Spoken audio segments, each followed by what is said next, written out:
Good morning, sir.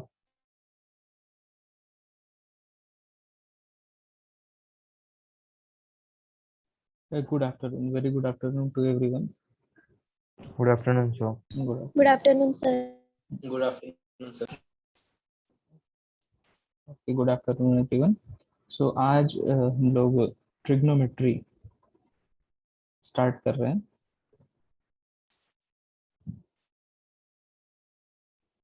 तो sir relation वाला खत्म हो गया क्या सर? हाँ, अभी के लिए रिलेशन तो हमने कर लिया था. फंक्शन जो है वो हमें पढ़ना है बाद में. ठीक है. Okay sir.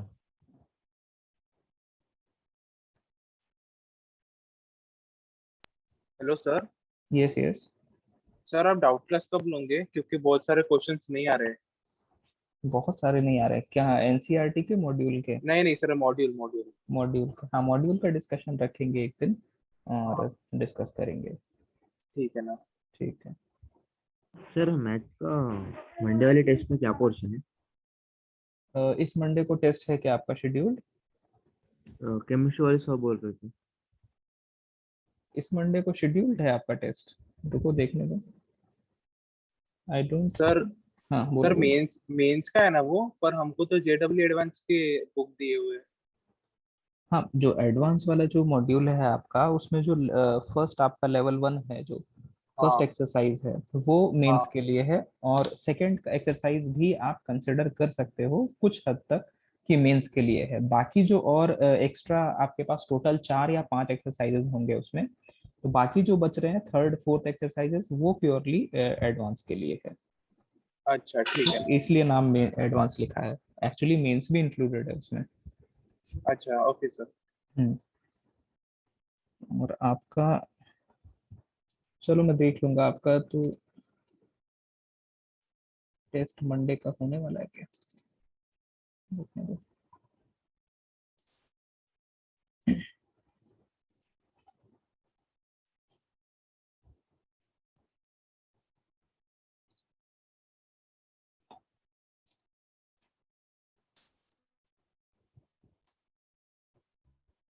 सर आपने क्या बताया अभी?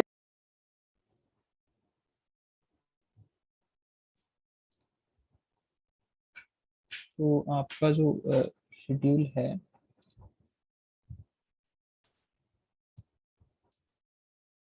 टेस्ट के लिए वो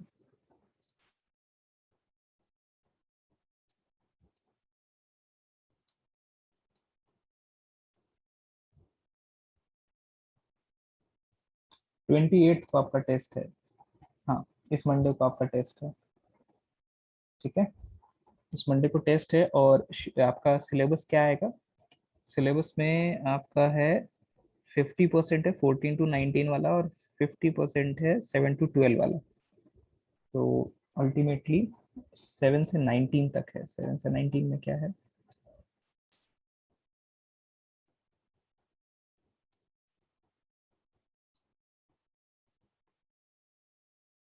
सेट्स एंड रिलेशंस आ रहा है आपका. Sets and relations. ठीक है. मंडे को टेस्ट है और मेंस मॉडल पे टेस्ट होगा. मतलब ऑब्जेक्टिव क्वेश्चंस होंगे आपके 30. 25 करना है. कैसे करना है बताया था. 20 तो पूरे ही करने हैं, बाकी जो 10 होंगे वो न्यूमेरिकल बेस्ड होंगे, डेसिमल बेस्ड. उन 10 में से अब 5 ही करना है. चलो, तो हम लोग स्टार्ट करते हैं अपना ट्रिग्नोमेट्री. तो देखिए ट्रिग्नोमेट्री क्या है. ट्रिग्नोमेट्री में जो फर्स्ट पार्ट है आपका, वो ट्रिग्नोमेट्रिक रेशियोज एंड आइडेंटिटीज, इसको हम लोग डील करने जा रहे हैं. तो ट्रिग्नोमेट्री बेसिकली क्या है? Trigonometry is basically study of measure of 3 sides. और 3 साइड्स कौन से पॉलीगन का होता है? ट्राइंगल होता है. ट्राइंगल ही एक ऐसा पॉलीगन है जिसमें 3 साइड्स होते हैं. ठीक है. तो 3 साइड्स के मेजरमेंट के स्टडी को ट्रिग्नोमेट्री बोलते हैं. ओके. नेक्स्ट, कुछ प्रॉपर्टीज हैं ट्राइंगल के जो कि आप शायद जानते हैं. प्रॉपर्टीज क्या है? Let's say we have a triangle ABC, और यहाँ पर अगर आपने इस वर्टेक्स को ए, इसको बी और इसको सी बोला है, तो साइड लेंथ जो है, साइड लेंथ, ए वर्टेक्स के सामने वाले साइड लेंथ को हम स्मॉल ए से डिनोट करते हैं। ये स्मॉल ए बता रहा है इस साइड का लेंथ। सिमिलरली जो बी वर्टेक्स है, इसके सामने वाला जो साइड है, उसके लेंथ को हम लोग स्मॉल बी से डिनोट करते हैं, और सी के सामने वाले साइड के लेंथ को हम स्मॉल सी से डिनोट करते हैं। ये जनरल रिप्रेजेंटेशन है, इस तरह से ही आपको किताबों में लिखा हुआ मिलेगा। बार बार आपको बताएगा नहीं कि छोटा सी का मतलब क्या है। छोटा सी का मतलब आपको अंडरस्टूड है, छोटा सी मतलब साइड लेंथ है, और कौन सा वाला साइड है, कैपिटल सी जो वर्टेक्स था उसके सामने वाला है। ठीक है, क्लियर है, ये जो जनरल नोटेशन है। इसमें एक और बात ध्यान रखने वाली क्या है कि कोई भी आप ट्रायंगल बनाते हैं या कोई भी क्लोज्ड फिगर बनाते हैं, अब आप नाम इसको देते हैं, तो आप किसी को भी ए, किसी को भी बी, किसी को भी सी बोल देते थे आज से पहले तक। अब से क्या करना है, अब से आप कहीं से भी स्टार्ट करोगे। लेट्स से मैंने यहाँ से स्टार्ट किया, तो मैं एंटी क्लॉकवाइज नेमिंग करूंगा, तो अब मुझे बी जो है इसको देना है और नाम, और सी इसको नाम देना है। ये एक जनरल तरीका है, स्टैंडर्ड तरीका है। ठीक है, देखो यहाँ भी ए से यहाँ स्टार्ट किया, तो फिर एंटी क्लॉकवाइज बी इसको बोला, और फिर एंटी क्लॉकवाइज में सी इसको बोला है। ठीक है, तो ये नाम करने का, नाम है ना, नेमिंग करने का एक तरीका है, स्टैंडर्ड तरीका। प्रॉपर्टीज क्या है, अब ये ट्रायंगल एबीसी अगर मैं बोलूं, तो तीनों एंगल्स, तीनों इंटीरियर एंगल्स का सम कितना आता है, 180 डिग्री। दूसरी प्रॉपर्टी क्या है कि अगर कोई एंगल मैं बोलूं, लेट्स से एंगल बी है आपके पास और एंगल सी है, और आपको पता है कि एंगल जो बी है वो एंगल सी से बड़ा है ना, ऐसा आपको पता है, तो यहाँ से आप ये बोल सकते हो कि बी के सामने वाला जो साइड होगा, है ना, बी स्मॉल बी, और सी के सामने वाला जो साइड होगा स्मॉल सी, वो भी उसी तरह से होगा। मतलब एंगल बी बड़ा था तो बी साइड भी बड़ा होगा सी वाले से। ठीक है, तो आपको ये तो पता ही होना चाहिए, पहले बड़ा बी लिखा है, कैपिटल बी है तो वो एंगल है, स्मॉल बी है तो साइड लेंथ है ना। बार बार ये चीज कहीं भी लिखा हुआ आपको नहीं मिलेगा, एक बार समझ लेना है, और हर जगह सेम थिंग अप्लाइड है।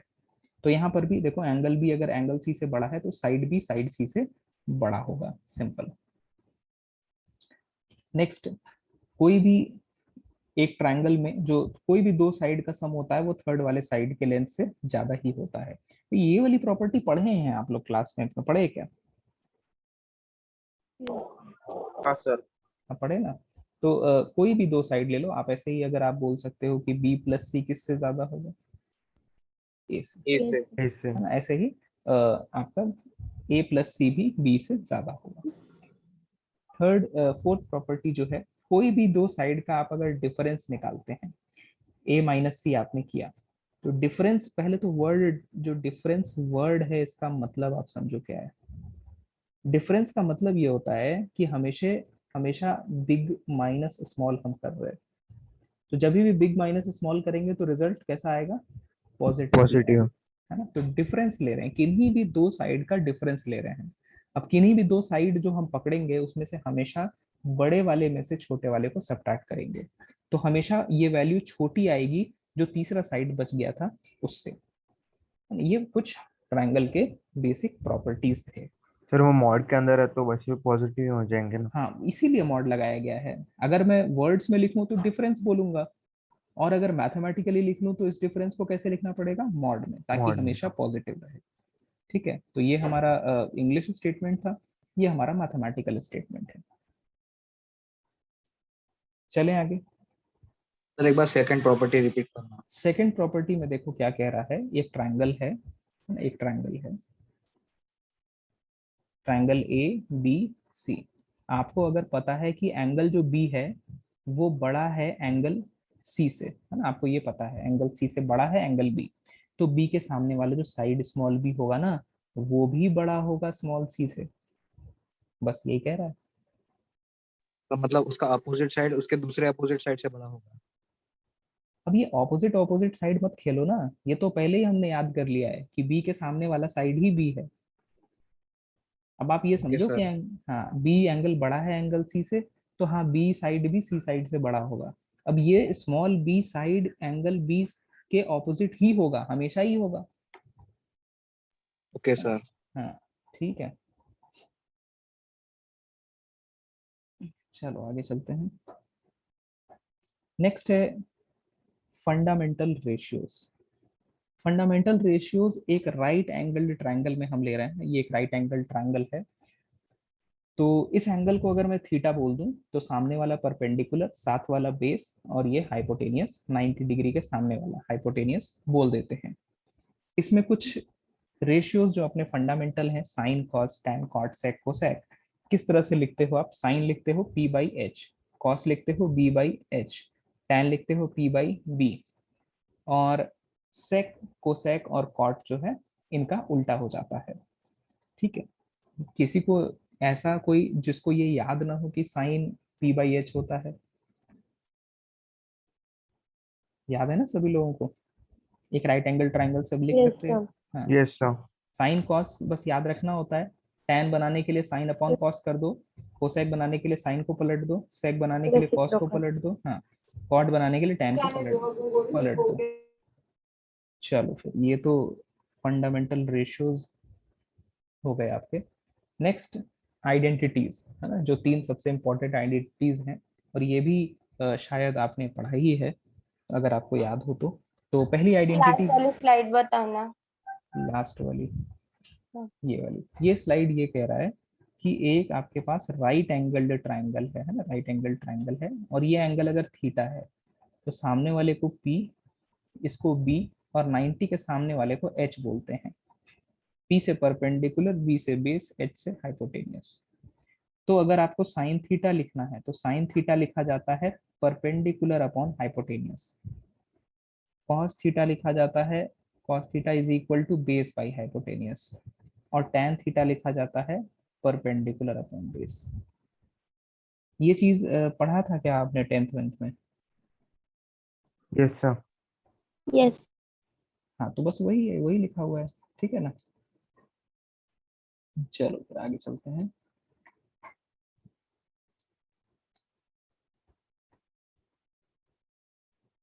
चलो जी आगे चला जाए।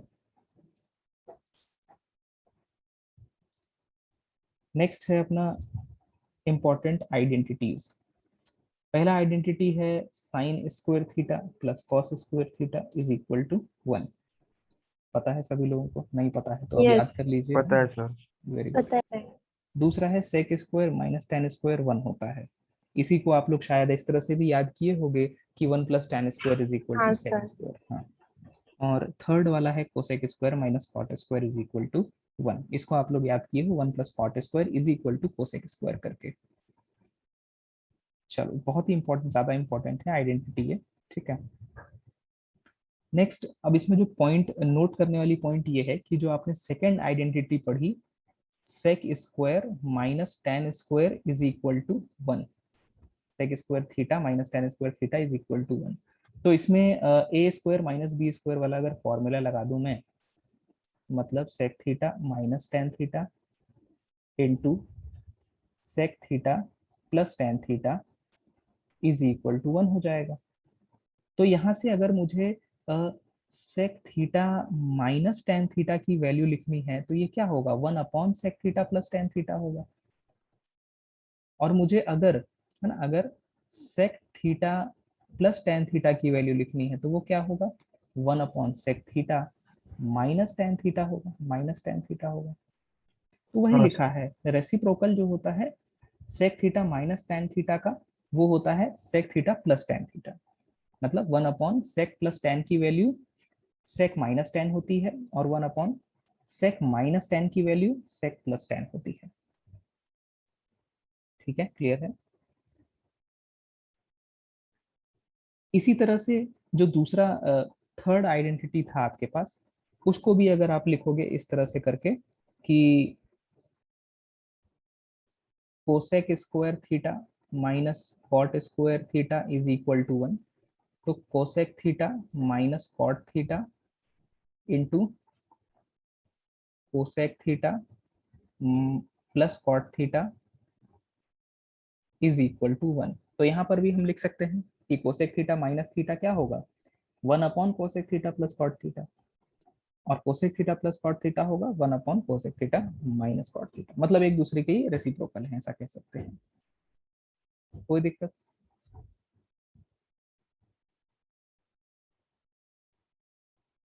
चलें आगे फिर। Yes sir. चलो जी, नेक्स्ट है, कुछ एग्जाम्पल है यहाँ पर अपने पास, और कह रहा है कि सॉल्व करना है हमें। तो चलो भी सॉल्व करते हैं। कह रहा है for the find the value of this expression for A 0 to 90 degree. A कोई भी एंगल है लेकिन वो एक्यूट है। तो एक्यूट समझते हो ना, एक्यूट, एक्यूट क्या होता है, जो लेस 90 देन 90 डिग्री। हाँ, लेस देन 90 डिग्री। तो एक्यूट एंगल्स के लिए ये वाली एक्सप्रेशन आपको जो है सिंप्लीफाई करना है। तो ये वही 10th वाला ही सब क्वेश्चन है। करो जरा सिंप्लीफाई करो, कैसे करेंगे?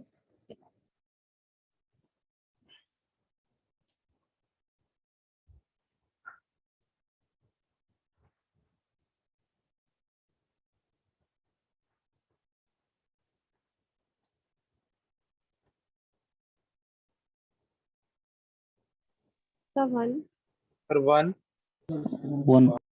ओके, तो सिंपल है। सेक स्क्वायर -1 को हम क्या लिखते हैं, tan square theta, tan square A. और कॉट स्क्वायर को लिख सकते हैं 1 tan स्क्वायर ए। तो tan स्क्वायर कैंसिल होके 1 आ रहा है, और ये आपका आंसर है। ठीक है, चलो आगे चलते हैं। नेक्स्ट क्वेश्चन है, फिर से आपको प्रूव करना है, इस बार प्रूव करना है आपको ये चीज, sec plus cosec into sine plus cos is equals to sec into cosec plus 2। करिए, कोशिश करिए।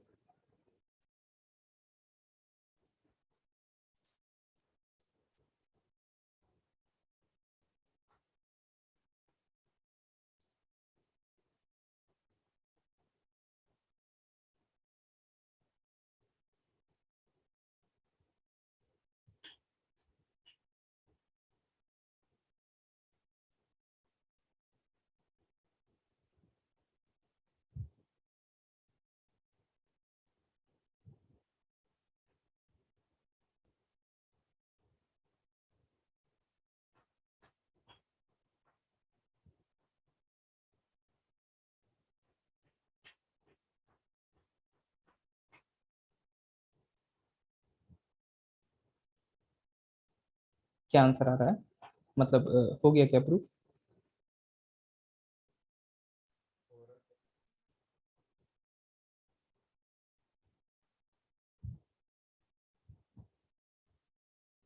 हो गया सर प्रूफ। हाँ ठीक है। देखो, इस तरह के क्वेश्चंस में आपको किस तरह से प्रोसीड करना होता है। सबसे आसान तरीका कि आप साइन कॉस की तरफ चले जाओ, है ना, चाहे कुछ भी दिया हो आप साइन कॉस की तरफ चले जाओ और सिंप्लीफाई करते रहो, और आपका आंसर या प्रूफ जो भी चाहिए वो मिल जाएगा। तो सेक को हम लोग लिख सकते हैं, क्या लिख सकते हैं सेक को? 1/cos 1/cos theta, cos correct. Plus cosec को लिख सकते हैं 1/sin। Right, 1/sin sin theta. और ये है आपका sign theta plus cos theta, है ना। हमने लेफ्ट हैंड साइड से शुरू करा है, लेफ्ट हैंड साइड। चलो जी, तो इसको सिंप्लीफाई करेंगे तो ये बन जाएगा, एलसीएम ले लेते हैं क्रॉस ना, मल्टीप्लाई राइट। तो ये sine theta plus plus cos theta upon sin sine, sin theta cos theta, into cos theta। Correct. और है ऊपर आपके पास sine theta plus cos theta. वो ऊपर, मल्टीप्लाई स्क्वायर हाँ ऊपर जो है sine theta plus cos theta 2 बार आ गया तो Whole होल square। स्क्वायर हो गया, right. sin whole square square open theta करते हैं, हाँ, sine square plus cos square plus plus 2 plus 2 sine theta cos theta. Theta और अपॉन में है आपके पास sin sine, theta cos theta. Right, sine theta cos theta. तो देखो ये sine square plus cos square, ये तो 1 क्या 1 हो जाएगा, 1 ठीक है, 1 हो जाएगा। और 1 प्लस ये है आपके पास 2। ऐसा करते हैं ना, जो डिनोमिनेटर है वो दोनों पर हम सेपरेट अलग अलग हाँ। सेपरेट कर लेते हैं, separate राइट। तो 1 sec sine theta into cos theta plus 2 sine theta into cos theta upon sine sin theta. Theta cos that theta of cos theta। तो ये कैंसिल कैंसल होने के बाद ये 2 मिल गया, और 1/sin कॉस क्या हो जाएगा, cosec sec। Into sec. cosec। हाँ हो गया proof, this is your RHS. ठीक है, कोई दिक्कत किसी को? No sir. No sir. चलो फिर आगे चलते हैं।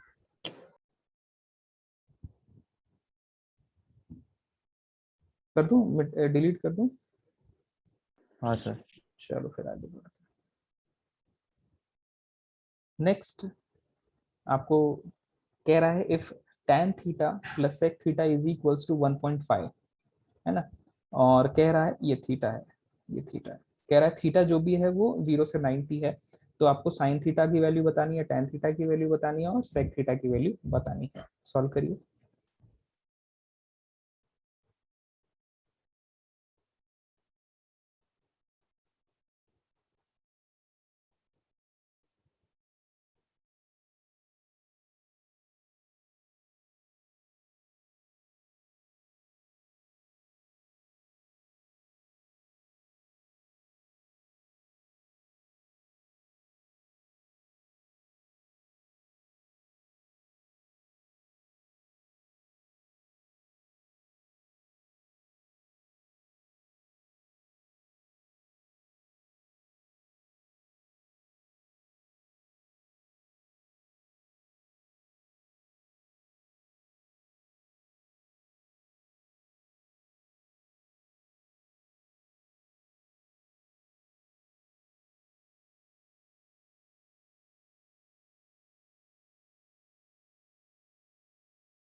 सर आप म्यूट हो। हाँ तो मैं तो वेट कर रहा हूँ ना म्यूट करके आपके आंसर्स का। नहीं, आवाज नहीं आ रही आपकी क्लियर। अभी आ रही है आवाज? थोड़ा सा अटक रहा। अच्छा, एक्चुअली मैं वेट कर रहा हूँ ना आपके आंसर का। आपको दिया हुआ है tan theta plus sec theta equal to 1.5, तो आपको वैल्यूज बतानी है साइन की, tan की, sec की।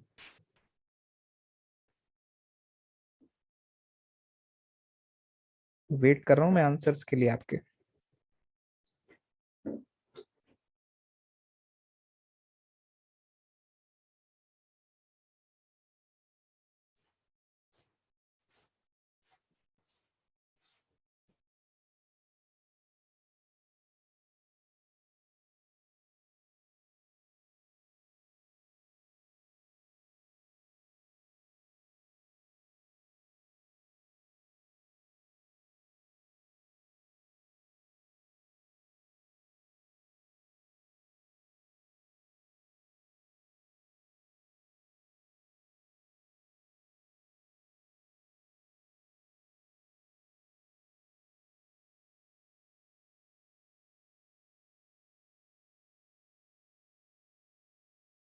सर सेक 13/12 आया। sec थीटा 13/12 आया। चलो ठीक है, देखते हैं।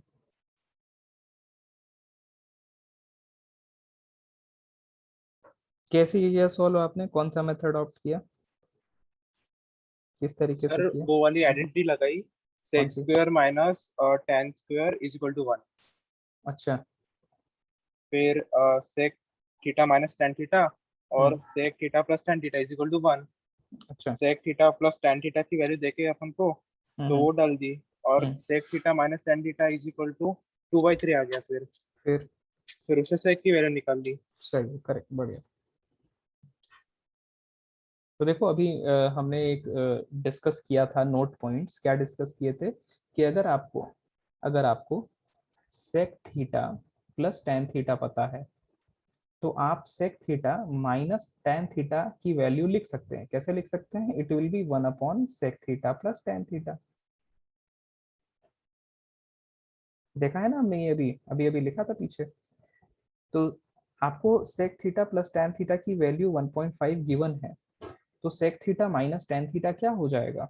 It will be 1/1. हाँ 1.5 बेसिकली होता है 3/2, तो ये हो जाएगा 2/3। ठीक है, और sec theta plus tan theta ये दिया था आपको 3/2। दोनों ऐड कर लो, ऐड करोगे तो कुछ चीजें कैंसिल हो जाएंगी, है ना, tan कैंसिल हो जाएगा, बचेगा क्या आपको, आपको बचेगा 2 sec theta is equal to 2/3 plus 3/2। तो 2/3 प्लस 3/2 कितना हो जाएगा, 9 प्लस 4 13/6। ये 2 sec थीटा है, तो sec थीटा क्या हो जाएगा, इट विल बी 13/12।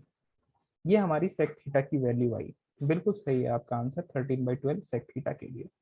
बाकी कुछ भी निकालना है तो हम क्या करें, हम एक राइट एंगल्ड ट्रायंगल बना लेते हैं। पाइथागोरस से आ जाएगा। पाइथागोरस से थोड़ा सा हाँ पाइथागोरस से ही वैसे निकालना पड़ेगा। तो एक राइट एंगल ट्रायंगल बना लेते हैं। ये थीटा है, ये 90 डिग्री है, और सेक अगर 13/12 है तो कौन कौन से 13 होंगे और कौन कौन से 12 होंगे, हाइपोटेनियस 13 हो हाइपोटेनस जाएगा, 13 और बेस 12। 12 हो जाएगा। तो पाइथागोरस से ये 5 होना चाहिए, 5 ही आ रहा है ना। ट्रिपलेट ये याद सर नहीं, 5 आ रहा है। हाँ हाँ ये सर 5 फाइव 25। फाइव ये आपको याद था 5। या आपने सॉल्व करके निकाला। सर सर नहीं, अगर वो मैंने सेक को इन्वर्स कर लिया, मतलब कॉस की वैल्यू निकाल ली, फिर उसे साइन की वैल्यू निकाल ली। अच्छा मैंने ये अच्छा, ट्रायंगल वाली मेथड नहीं किया। नहीं ये पहले बताओ ये याद है कि नहीं आपको ट्रिपलेट की 5 हाँ 12 और सर, 13। 13 12 है तो 5 हाँ आता। हाँ। सर। हाँ 5 12 और 13 ये पाइथागोरस ट्रिपलेट है, ये याद होना चाहिए। तो 13 12 दिख रहा है तो डेफिनेटली ट्रायंगल बना लो ना, पता है तीसरा वाला 5 होने वाला है। हाँ। फट से आ गया, अब कुछ कैलकुलेशन करना नहीं है, अब हम आंसर लिख सकते हैं। साइन थीटा क्या हो जाएगा, sine theta is perpendicular means 5 upon hypotenuse means 13। 5/12 tan theta लिखना है तो परपेंडिकुलर अपॉन बेस, खत्म। नोट कर लीजिए, किसी को कोई दिक्कत हो तो पूछ लो आप।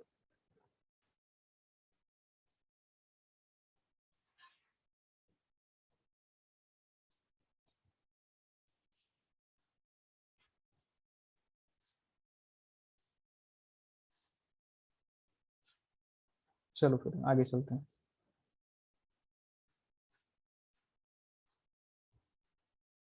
नेक्स्ट आपको एग्जांपल है, प्रूव करना है 1 plus sine alpha upon 1 plus cos alpha into 1 plus sec alpha upon 1 plus cosec alpha की वैल्यू tan एल्फा आएगी। करिए, प्रूव करिए।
हुआ क्या, प्रूव हुआ। Yes sir.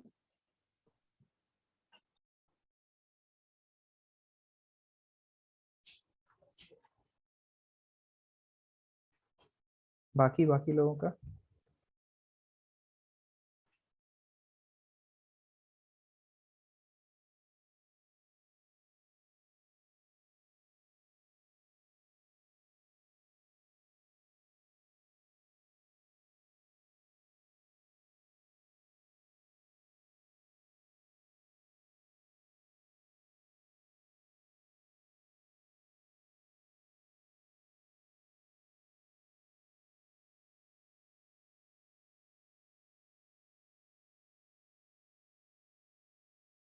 तो सबसे बेस्ट तरीका वही है ना, जैसे आपको ये सेक दिख रहा है, ना, जैसे आपको ये सेक दिख रहा है, कोसेक दिख रहा है, तो क्या करना है, साइन और कॉस की तरफ चलना है हाँ ना? तो उनके साइन और, टर्म्स में करना। राइट, उनके टर्म्स में कन्वर्ट करोगे तो सिंपल होगा काफी। चलो हम्म, करते हैं सॉल्व। तो ये है आपका 1 + sin alpha upon 1 + cos alpha, और इसको लिख सकते हैं 1 + 1/cos कॉस अल्फा, राइट, और ये है 1/sin कोसेक और अल्फा। Sign sign. ठीक है, तो ये बन रहा है आपका 1 + sin alpha upon 1 + cos alpha, और इधर आप एलसीएम लोगे तो बनेगा cos cos alpha alpha plus plus 1 one upon cos alpha upon cos alpha. और अपॉन में आएगा sin sin alpha alpha plus plus 1 upon में sin अल्फा, राइट। तो ये चीज़ हम लिख सकते हैं दोबारा, 1 + sin अल्फा 1 + cos अल्फा, और इसको लिख सकते हैं cos alpha plus 1 upon sin alpha plus 1, और साथ में आ into जाएगा, sin upon cos। Right, sin alpha upon cos alpha. तो कुछ चीज़ें तो कैंसिल हो रही हैं यहाँ से, हाँ सर। हाँ ना, ये इससे कैंसिल और ये इससे कैंसिल हो रहा है, तो हमारे पास साइन बाई tan कॉस मतलब tan अल्फा, और यही आपका RHS है। प्रूव हो गया।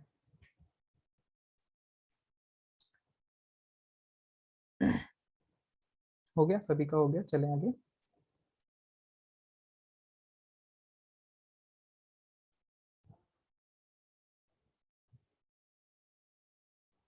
चलो आगे चलते हैं। नेक्स्ट है आपके लिए क्वेश्चन यहाँ पर, sin x plus cos x upon cos cube x is equal to tan cube x plus tan square x plus tan x plus 1 prove करना है। करिए, कोशिश करिए।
हाँ जी, किसी का कोई आंसर आया क्या, मतलब प्रूव हुआ क्या?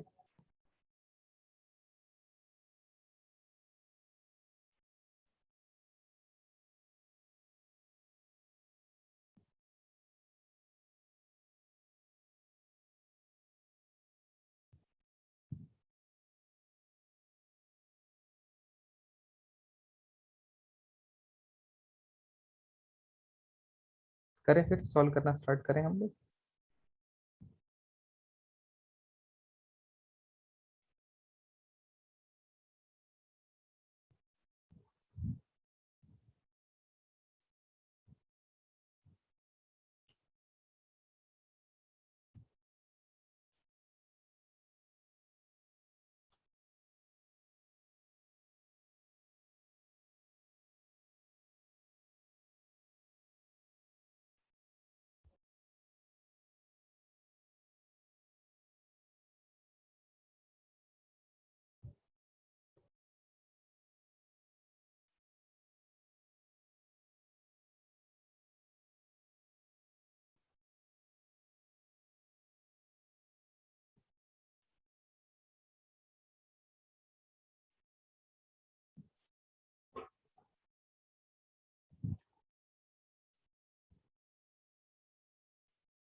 हुआ सॉल्व किसी का? सर हो गया। ओके, चलो फिर स्टार्ट करते हैं, देखते हैं। तो लेफ्ट हैंड साइड अगर हम ले लेते हैं, यहाँ पर लेफ्ट हैंड साइड है आपका साइन, देखो डिनोमिनेटर है ना, दोनों पर ले लेते हैं अलग अलग। तो sine x upon cos cube x plus cos x upon cos cube x, ठीक है। तो ये बन जाएगा आपका, देखो साइन अपॉन कॉस क्यूब में एक साइन के नीचे एक कॉस ले लेते हैं, एंड रिमेनिंग बच जाएगा आपका cos square x plus cos upon cos cube में 1 अपॉन कॉस स्क्वायर एक्स बच रहा है, ठीक है। अब यहाँ से साइन अपॉन कॉस को हम लिख सकते हैं tan x, और 1 अपॉन कॉस स्क्वायर को लिख सकते हैं sec square x, plus 1 upon cos square को भी लिख सकते हैं sec square x. Sec square x को हम लिख देते हैं क्या, 1 प्लस टैन स्क्वायर। तो tan x इसको लिख देते हैं 1 प्लस टैन स्क्वायर एक्स, और इस सेक स्क्वायर को भी लिख देते हैं 1 plus tan square x. Bracket open करेंगे तो ये आपका बन रहा है tan x plus tan cube x plus 1 plus tan square x, और यही आपको प्रूव करना था RHS, हेंस प्रूव्ड।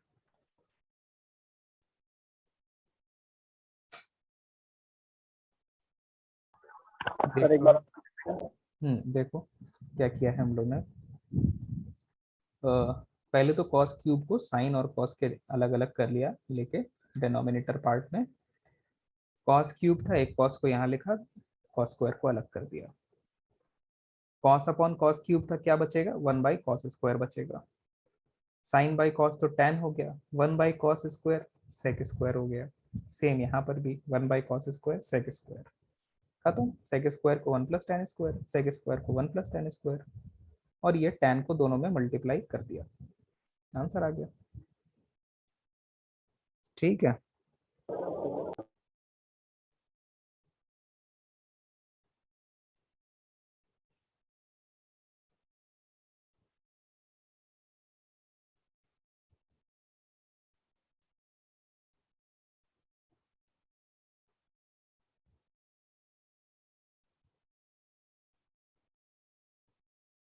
चले आगे चले, yes sir.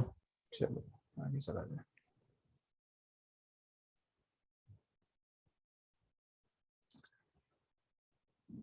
Next next question है आपके लिए, कह रहा है if this expression sine raise to the power 4x upon 2 plus cos raise to the power 4x upon 3 is equal to 1/5, then कौन से ऑप्शन सही है।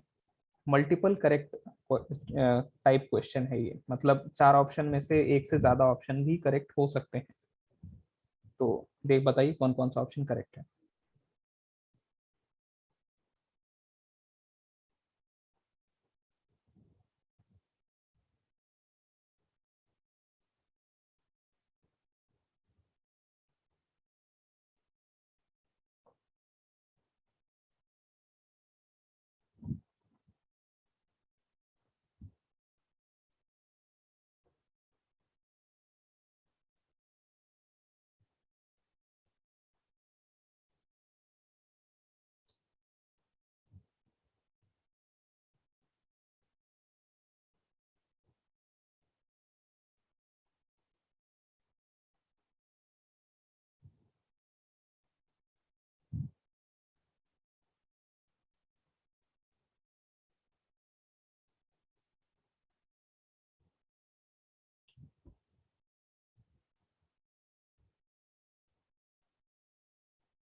सर फर्स्ट वाला राइट है।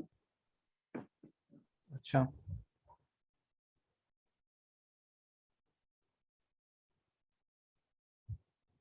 सिर्फ फर्स्ट वाला ही राइट है और कोई नहीं?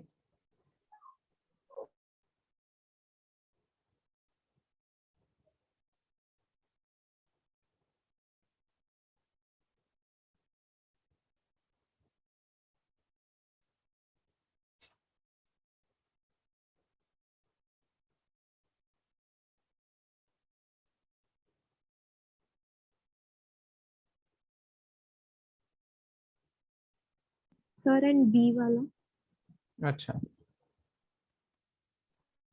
चलो जी सॉल्व करते हैं, देखते हैं कौन सा सही है। तो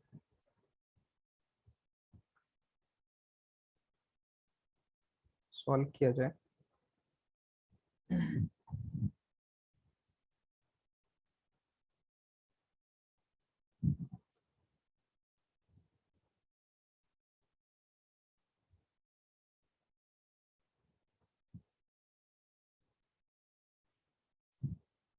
सर आपकी आवाज नहीं आ रही। हाँ, अभी लिख कहाँ रहा हूँ मैं, बोल ही नहीं रहा। चलो जी, तो सॉल्व करते हैं। आपको क्वेश्चन क्या दिया था?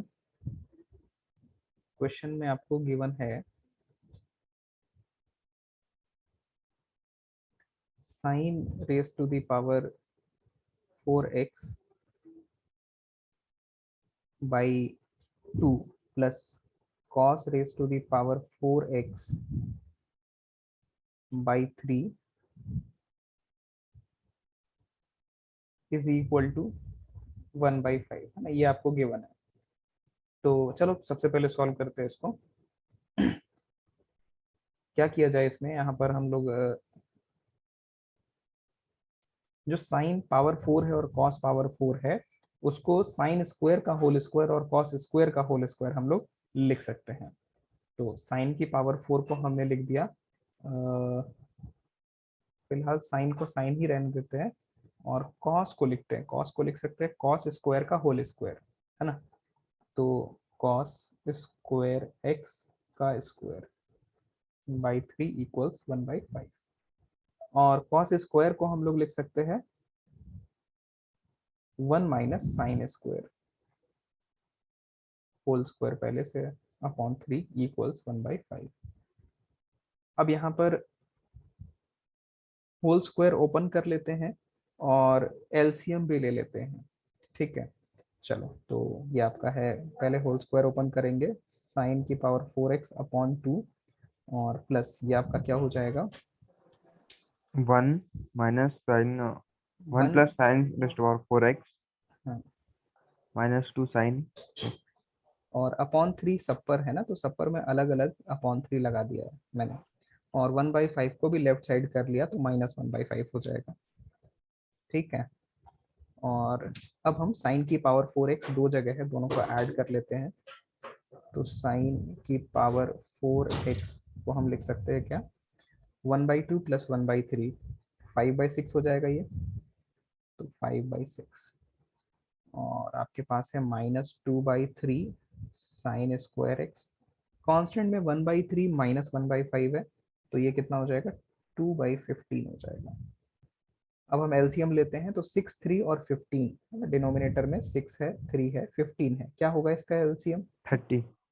राइट, 30 होगा। तो 6 5 जा 30 और 5 5 जा 25 sine raise to the power 4x minus 3 10 जा 30, 10 2 जा 20 साइन स्क्वायर एक्स प्लस 15 2 जा 30, 2 2 जा 4 इक्वल्स टू 0।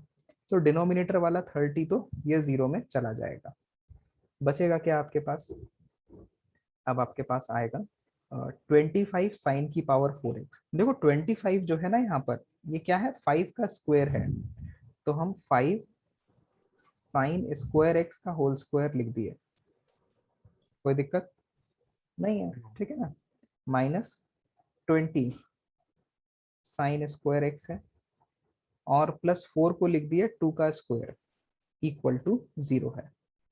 तो देखो ये आपका ए स्क्वायर बन गया, ये बन गया बी स्क्वायर, और ये लिखा है -2ab, 2 क्या होगा, 2 तो 2 ही है, और a है 5 साइन स्क्वायर, b है 2, 2 इंटू 5 इंटू 2 20 हो जाएगा, 20 साइन स्क्वायर, सही है। तो मतलब ये आपका बन रहा है 5 साइन स्क्वायर एक्स माइनस 2 का होल स्क्वायर इक्वल टू 0। तो यहाँ से आपको 5 sine square x is equal to 2 मिल रहा है, और साइन स्क्वायर एक्स की वैल्यू आ रही है 2/5। 2/5। अगर साइन स्क्वायर 2/5 है तो कॉस स्क्वायर क्या हो जाएगा, 3/5 हो जाएगा, Yes, ठीक है ना। तो tan स्क्वायर क्या आ रहा है, 2/3. भाई tan स्क्वायर इज 2/3। तो ये आपका ऑप्शन फर्स्ट था, एक तो ऑप्शन फर्स्ट आपका सही हो गया है। सर cos पर 3/5 किस एक बार बताओ ना। साइन स्क्वायर 3/5 है, तो देखो क्या है आपके पास, एक आइडेंटिटी है, आइडेंटिटी है cos square x is equal to 1 minus sine square x. तो cos स्क्वायर एक्स क्या हो जाएगा, 1 यस माइनस सर, हाँ हाँ। 2/5, तो हो गया 3/5, ठीक है ना। Okay sir. हाँ। अब हमारे पास ये तो ऑप्शन ए था, ऑप्शन ए करेक्ट हो गया, ऑप्शन ए करेक्ट है, और ऑप्शन सी तो हो ही नहीं सकता है। अब हम लोग ऑप्शन बी और डी पर आते हैं। तो ऑप्शन बी और डी में हमें वैल्यू पुट करके चेक करना है कौन सा सही है। चलो तो पुट करते हैं, तो उठा लेते हैं कौन सा ऑप्शन। लेट्स से बी और डी का जो लेफ्ट हैंड है वाला शक्ल है वो तो सेम ही है, तो हम साइन की power 8x upon 8 plus cos की पावर 8x अपॉन 27, बेसिकली हमें इसकी वैल्यू निकालनी है। चलो निकालते हैं। तो साइन की पावर 2x का वैल्यू पता है 2/5, और कॉस का भी पता है 3/5, पुट कर देते हैं। तो ये आपका हो जाएगा 2/5. 1/8 पहले से है, और 2/5 की पावर कितना लगाऊं मैं, 8. 4 लगाना पड़ेगा ना, ये साइन 4 4, स्क्वायर का हाँ। वैल्यू, साइन स्क्वायर है, प्लस 1/27, और कॉस स्क्वायर है 3/5, तो पावर लगाना है 4। तो कितना बन जाएगा ये, 2 का पावर 4 कितना हो जाएगा, 16। 16। हाँ, तो 16 अपॉन 5 की पावर 4 इंटू 8। देखो यहाँ से नीचे जो डिनोमिनेटर है वो 5 की पावर 4 तो कॉमन ही आ रहा है, तो आप चाहो तो बिल्कुल ही किनारे कर दो, है ना, कैलकुलेशन इजी पड़ेगा। मैं क्या बोल रहा हूँ, मैं करके बताता हूँ।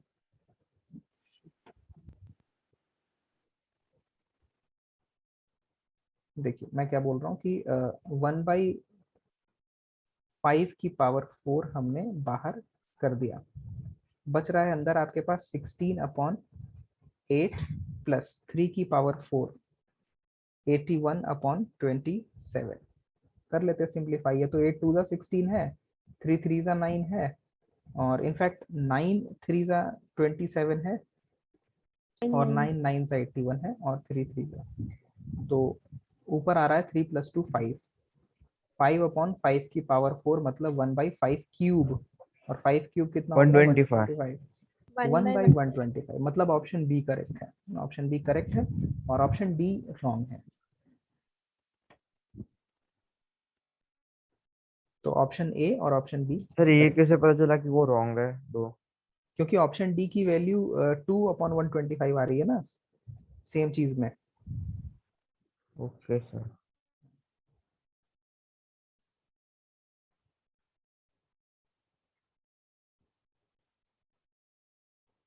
कर लिया नोट, चले आगे।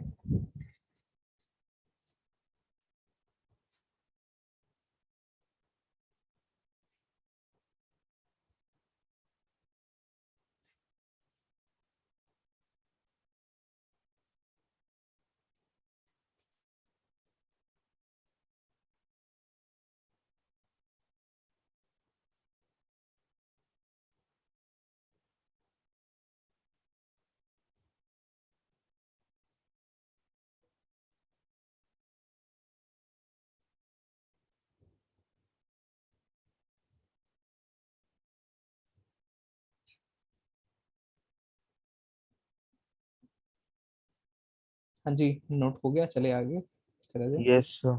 चलो आगे चलते हैं। तो नेक्स्ट है अपना measurement of angle and sign convention. तो देखो एंगल का मेजरमेंट, जैसे हर चीज को मेजर करने के लिए यूनिट्स होते हैं, वैसे एंगल को मेजर करने के लिए, एंगल को मेजर करने के लिए अपने पास दो तरह के यूनिट्स हमें पढ़ने हैं इन सिलेबस। सिलेबस में दो तरह के यूनिट्स हमें पढ़ने हैं, एक तो डिग्री और एक रेडियन।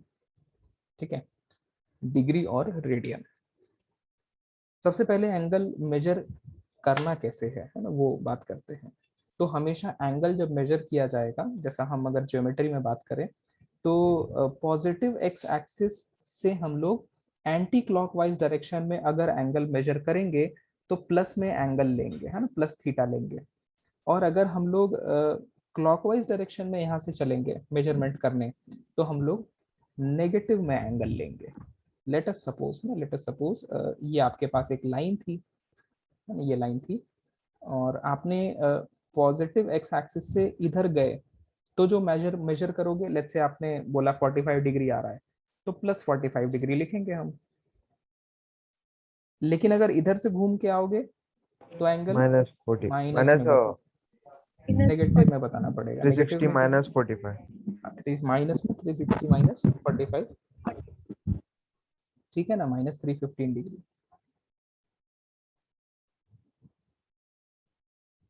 तो हमेशा हम लोग मोस्ट ऑफ द टाइम्स हम लोग एंटी क्लॉकवाइज में मेजर करते हैं, प्लस में एंगल बताते हैं। जब नेगेटिव बता रहे हैं तो क्लियर होना चाहिए क्लॉकवाइज चल रहा है। चलो, तो डिग्री तो आपको पता है, नॉर्मल जो मेजरमेंट एंगल का करते हैं हम लोग, वो आपका डिग्री है। जो रेडियन नया यूनिट आया है वो क्या है, वो मैं डिफाइन करता हूँ आपको। जैसा कोई भी अपने पास एक सर्कल है ऑफ यूनिट रेडियस, एक सर्कल है यूनिट रेडियस का, यूनिट रेडियस मतलब इसका रेडियस का वैल्यू 1 यूनिट है ना, इसका 1 यूनिट रेडियस है। तो इस पे मैं अगर 1 यूनिट का आर्क ले लूं, है ना, आर्क समझते हो ना, सरकमफेरेंस पर यहाँ से यहाँ तक मैंने एक यूनिट का मैंने आर्क ले लिया, तो ये एक यूनिट का आर्क जो एंगल सबटेंड करेगा at the centre of circle, वो कहाँ सबटेंड, क्या सबटेंड करेगा, मतलब ये वाला पॉइंट और ये वाला पॉइंट आप ज्वाइन करेंगे सेंटर पर, तो ये जो एंगल है, this is your 1 radian angle.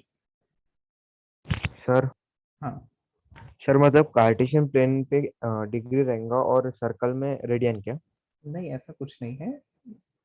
देखो ऐसा नहीं है हम लोग सड़क पे चलते हैं तो किलोमीटर में मेजर करते हैं, और घर में रहते हैं तो मीटर में मेजर करते हैं। ये तो मेजरमेंट करने का यूनिट है। ये तो हम हर जगह दोनों ही तरीकों से मेजर कर सकते हैं एंगल।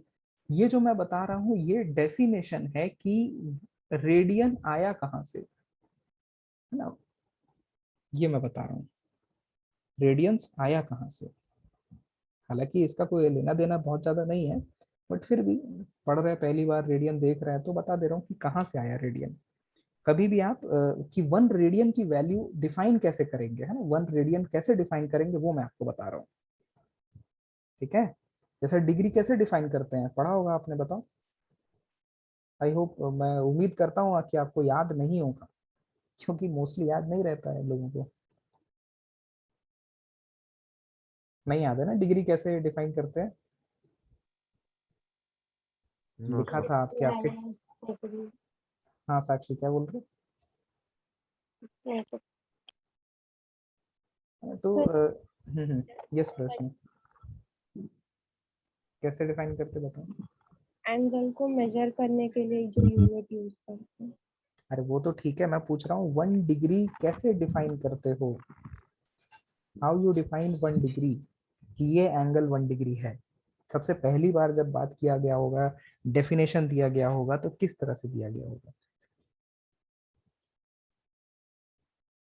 तो मुझे डिग्री से शुरू करना था, बोल दिया करो ना ये वाली चीज नहीं पता है तो बता दूंगा। चलो देखो, डिग्री पहले स्टार्ट करते हैं फिर रेडियन पर आएंगे। अब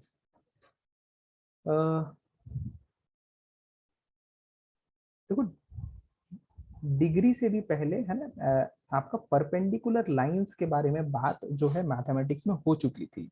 तो जब ऐसा देखा गया कि दो लाइंस परपेंडिकुलर हैं ना, दो लाइंस परपेंडिकुलर हैं, तो इनको जो है 90, इनके बीच का जो एंगल है, दो परपेंडिकुलर लाइन थे, इनके बीच का जो एंगल था इसको 90 इक्वल पार्ट्स में डिवाइड किया गया, है ना, 90 इक्वल पार्ट्स में डिवाइड किया गया, ऐसे ऐसे करके 90 इक्वल पार्ट्स में 90 इक्वल पार्ट्स में डिवाइड किया, और एक जो एंगल मिला ये आपका 1 डिग्री बोला गया।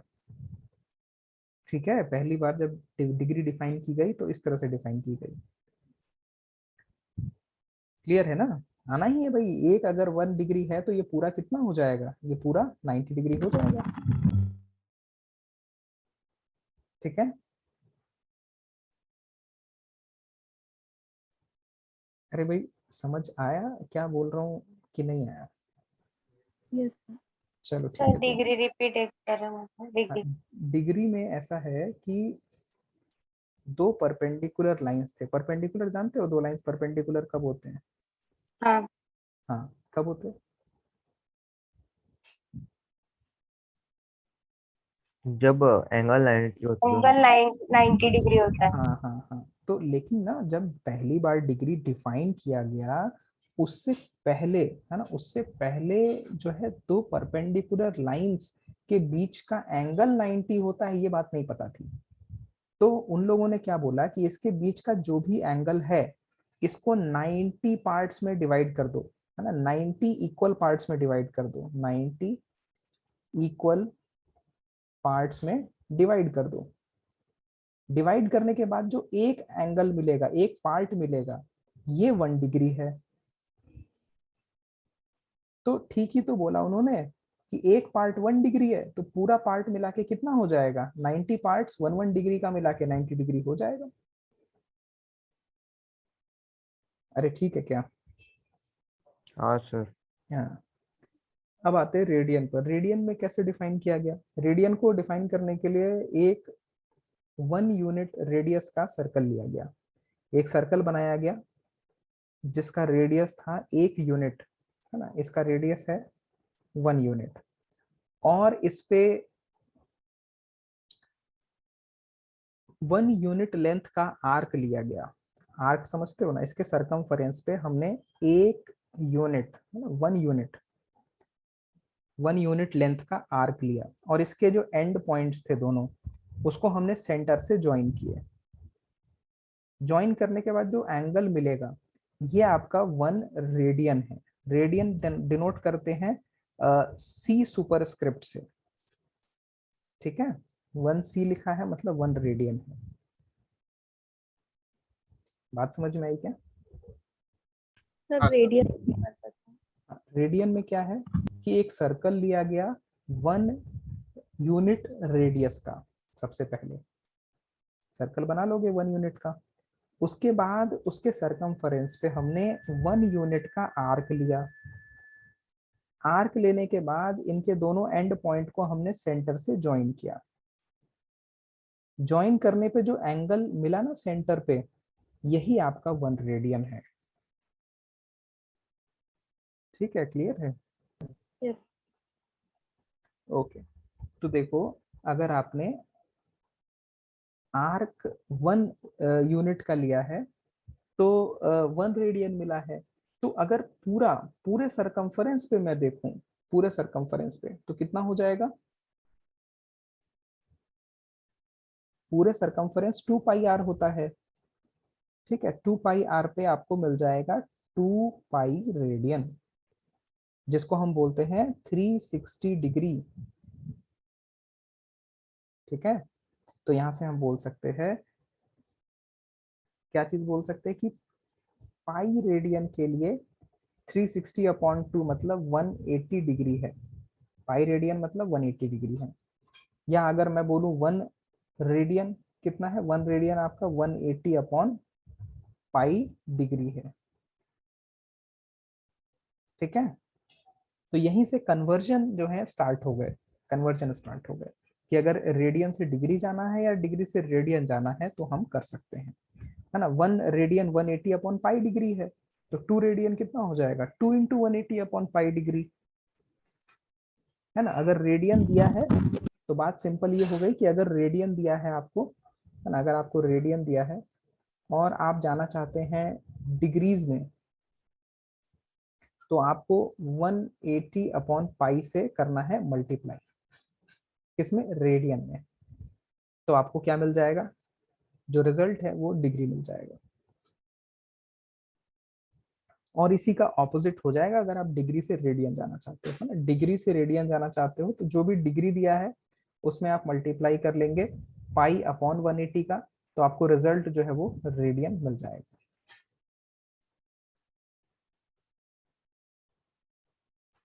है ना, जैसे मैं बोलूं फॉर एन एग्जांपल कि 30 डिग्री को रेडियन में कन्वर्ट करना है, तो आप इधर फॉर्मूले पर आ जाओ। डिग्री को क्या करोगे, पाई अपॉन 180 से मल्टीप्लाई करोगे, पाई अपॉन 180 से मल्टीप्लाई करोगे तो कितना मिलेगा, pi by 6। Pi by 6 radian है 30 डिग्री।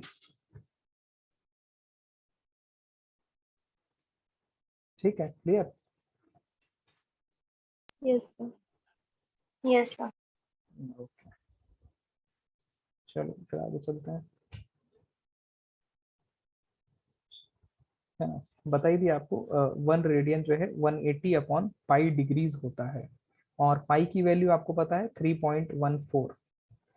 ठीक है, तो इसको आप डिवाइड करेंगे तो अप्रोक्सीमेटली 57 डिग्रीज के आसपास आता है ना, इक्वल टू नहीं लगा है, अप्रोक्सीमेटली।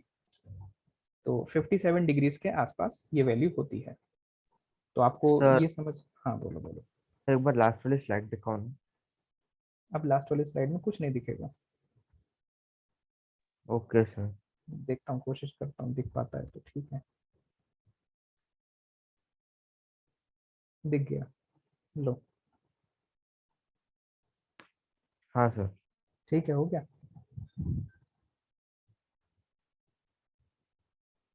चलो आगे। Yes sir. चलो, तो यहाँ पर 1 रेडियन जो है वो 57 डिग्री के आसपास है ना। 1 radian is equals to 57 degree. तो आप बताओ 1 रेडियन बड़ा है या 1 डिग्री बड़ा है, कौन सा बड़ा है। 1 रेडियन। 1 रेडियन। 1 रेडियन बड़ा है। 1 रेडियन में 57 डिग्रीज है ना, तो बहुत बड़ा है 1 रेडियन। ठीक है, ये बात है ना, दिमाग में पिक्चर जो है क्लियर रहनी चाहिए कि 1 रेडियन बहुत बड़ा है, 57 डिग्री के आसपास है। चलिए नेक्स्ट बात करते हैं। अब हमने जो रेडियन वाली बात करी थी ना, सर्कल वाला, सर्कल पे बीच में, है ना, आपका 1 रेडियन तब बनता है जब यूनिट लेंथ का रेडियस रहे, यूनिट लेंथ का आर्क रहे। लेकिन अगर रेडियस कोई और वैल्यू आर हो जाए और ये आर्क लेंथ है ना, यहाँ से लेके यहाँ तक ये आर्क लेंथ एल हो जाए, तो एंगल क्या होगा। तो एंगल जो थीटा है, इसको अगर मैं थीटा बोल दूं तो ये थीटा की वैल्यू होगी L upon R. Theta is L upon R. तो इसको हम ऐसे भी लिख सकते हैं, L is equal to R theta, ये लिखा है। और यहाँ पर जो बहुत इंपॉर्टेंट पॉइंट है नोट करने वाली, ये थीटा जो है ये रेडियन में है ना, ये रेडियन में है, ये डिग्री में नहीं है, रेडियन में है। लिख लीजिए।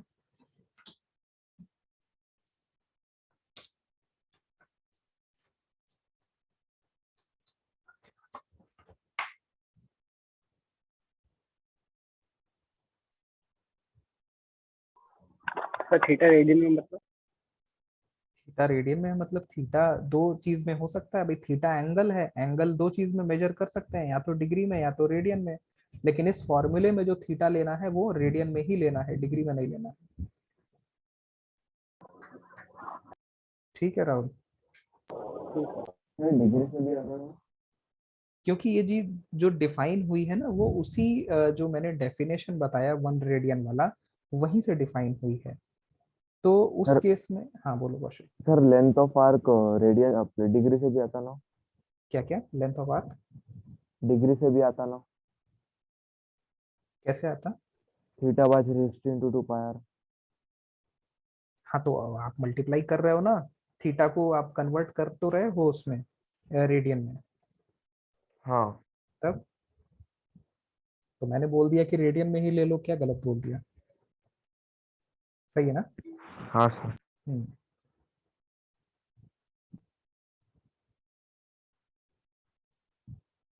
चलें आगे। ओके, नेक्स्ट है sum of all interior angles of n sided polygon. देखो आपको ट्रायंगल का पता है, एक ट्रायंगल है तो इसके तीनों एंगल्स, इंटीरियर एंगल्स का सम कितना होता है? 180 180 डिग्रीज। 180 डिग्रीज को हम रेडियन में क्या लिख सकते हैं? पाई। है ना, पाई रेडियन लिख सकते हैं।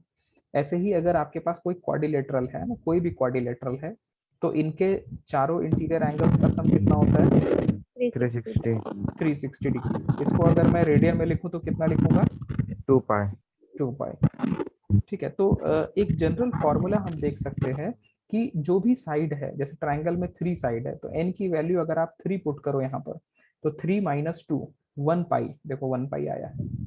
अगर आपके पास 4 साइड है तो n की वैल्यू 4 पुट करो, 4 माइनस 2 2 पाई। तो ये एक जनरलाइज्ड फॉर्मूला है अगर आपको कोई भी n साइडेड पॉलीगन का ऑल इंटीरियर एंगल्स का सम बताना है। तो अगर आपके पास हेक्सागन है, लेट्स सपोज हेक्सागन है, तो चारों 6 एंगल्स, इंटीरियर एंगल्स का सम कितना होगा? दैट विल बी 6 माइनस 2 पाई, मतलब 4 पाई के इक्वल होगा। ठीक है, तो n माइनस 2 पाई जो है ये बताता है ऑल इंटीरियर एंगल्स का सम of n sided polygon.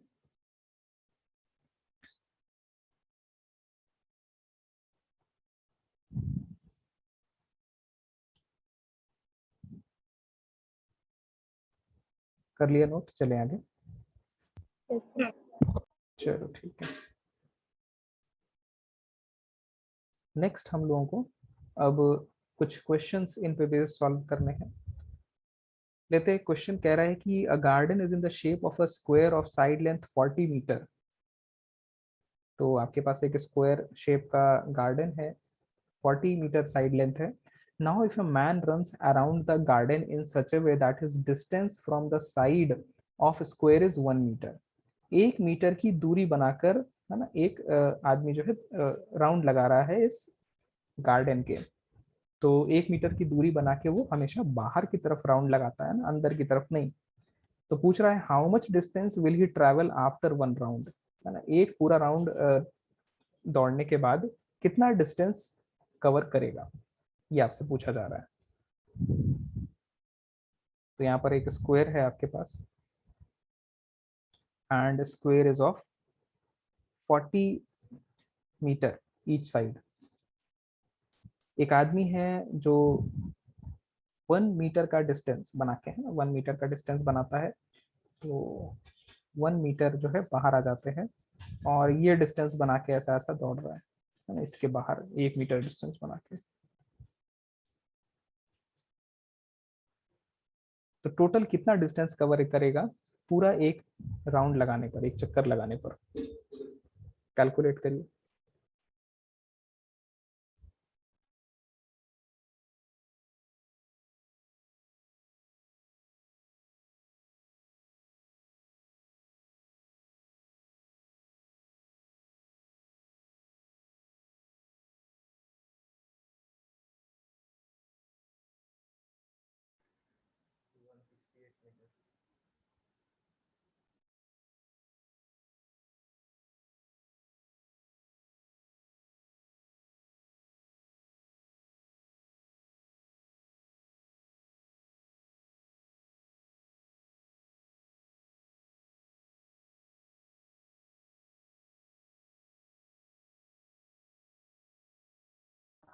Sir 168। कितना आ रहा है? सर 164। 164, 168। अच्छा,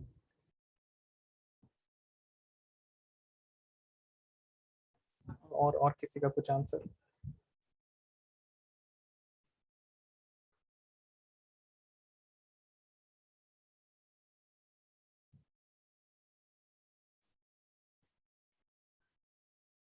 चलो देखते हैं।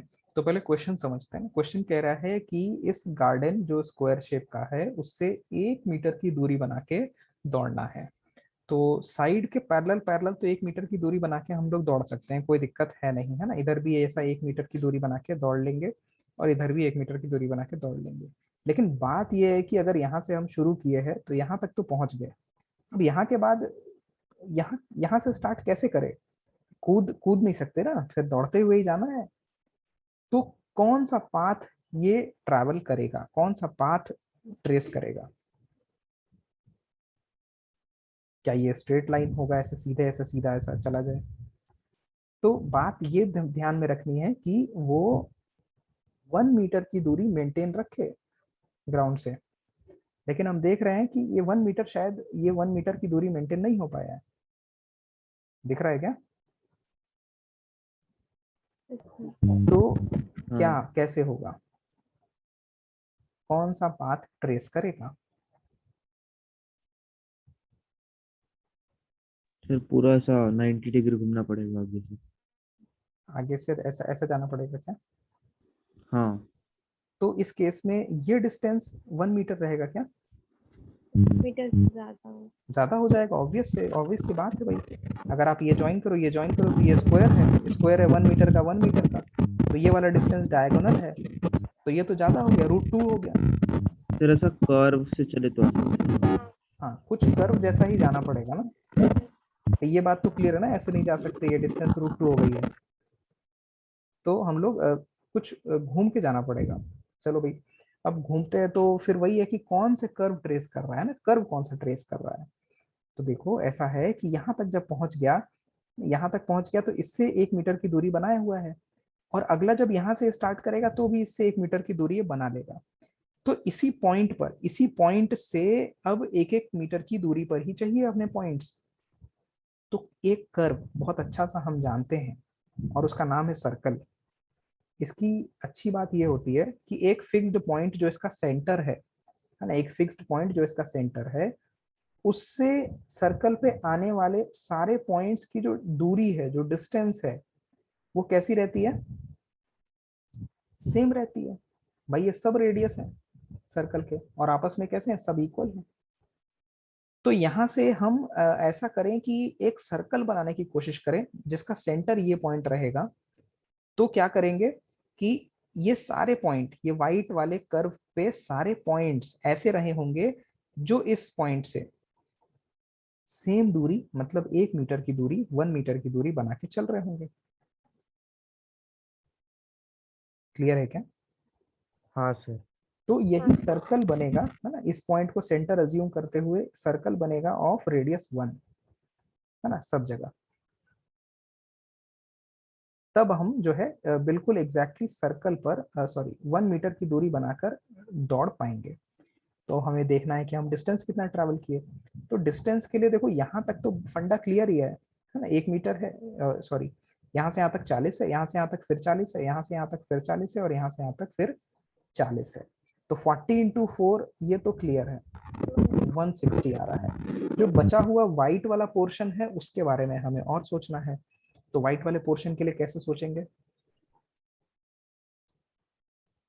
अब ये देखो, हाँ अब सर्कल देखो, का सरकमफेरेंस।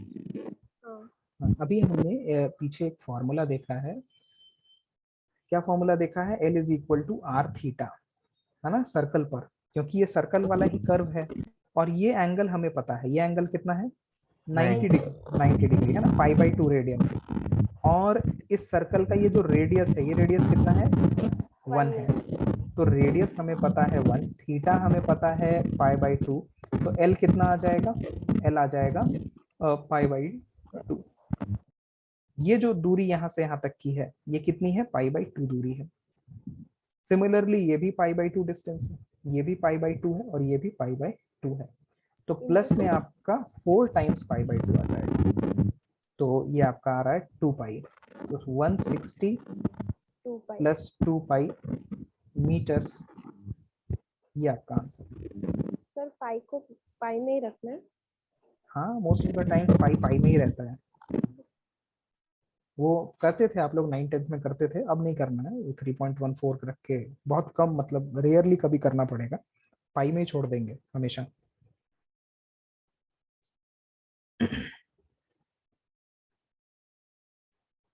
कोई दिक्कत किसी को? चलो फिर आगे चलते हैं, एक और क्वेश्चन लेते हैं। नेक्स्ट क्वेश्चन है यहाँ पर आपके लिए। कह रहा है an equilateral triangle of side 60 metre, equilateral triangle है 60 मीटर के साइड वाला, और गार्डन है आपका। तो मैन जो है वो दौड़ता है, फिर से 1 मीटर की दूरी बना के दौड़ रहा है। तो how much distance he has covered in 1 round? Same सवाल है, बिल्कुल सेम क्वेश्चन है, बस स्क्वायर से ट्रायंगल कर दिया है। तो आप बताइए क्या आंसर आएगा।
सर 120 प्लस 2 पाई।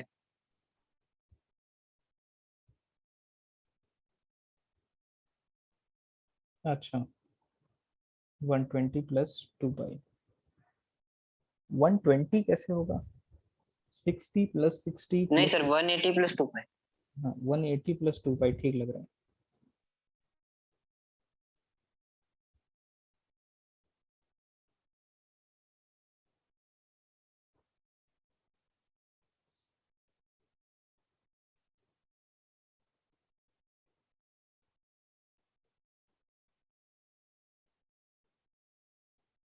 चलो सॉल्व करते हैं। तो यहाँ पर अब आपके पास ट्रायंगल है एक, और इस ट्रायंगल के से 1 मीटर की दूरी बना के हमें दौड़ना है हमें। तो 1 मीटर का डिस्टेंस बनाएंगे तो 1 मीटर का डिस्टेंस बाहर आ जाते हैं, 1 मीटर का डिस्टेंस बाहर आ गया, 1 मीटर का डिस्टेंस बाहर आ गया। और आपको पता है अब कि जो बाकी जो बच रहा है वहां पर कौन सा पाथ ट्रेस करना है, सर्कल वाला, सर्कल वाला पाथ ट्रेस करना है, यहाँ से ऐसा सर्कल, और ये सर्कल का सेंटर ये वाला पॉइंट होगा। ऐसे ही ये भी सर्कल वाला पाथ बनेगा और ये भी सर्कल वाला पाथ बनेगा। तो ये डिस्टेंस तो क्लियर ही है आपको, 60 दिया हुआ है तो ये भी 60 है, 60 है, 60 है, 60 इंटू 3 ये तो हो गया, प्लस जो बाकी बचा है उसके लिए बात करें अगर, तो आपका ये एंड पॉइंट्स को अगर हम सेंटर से ज्वाइन करें तो रेडियस, इसका रेडियस कितना है 1 मीटर क्वेश्चन में दिया है, और ये एंगल कितना बन रहा है, तो बताएगा एंगल कितना बन रहा है? 60। 60 बन रहा है? हाँ सर। नहीं नहीं, आपने एक चीज गलत सोच ली है यहाँ पर। आपने क्या सोच लिया कि ये स्ट्रेट लाइन ऐसा ऐसा जा रहा है, ऐसा नहीं है।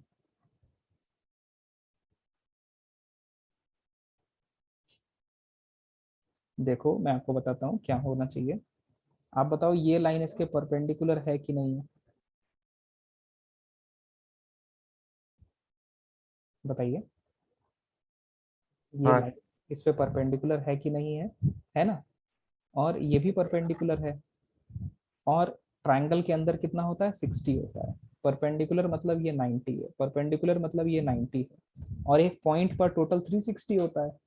तो 360 में से मैं माइनस करता हूँ 90 प्लस 90 प्लस 60, बताओ कितना आएगा? 120 120। आपका एंगल कितना आ रहा है? 120 डिग्री आ रहा है, ठीक है। 120 डिग्री को हम लोग रेडियन में कितना लिख सकते हैं?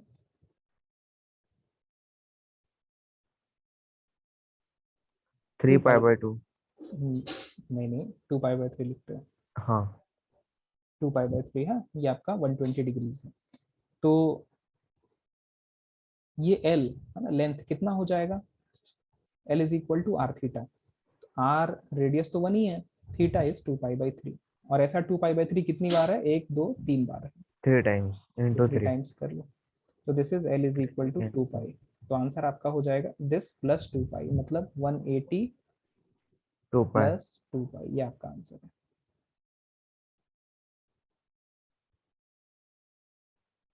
Okay sir. क्लियर है?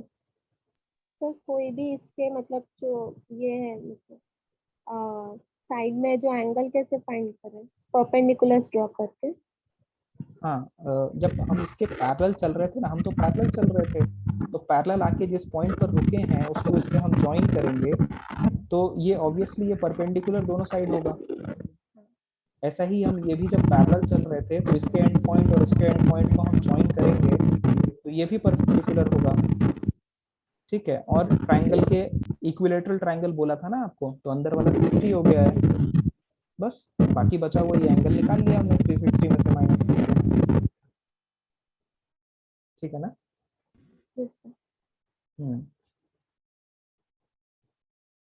किसी को कोई दिक्कत?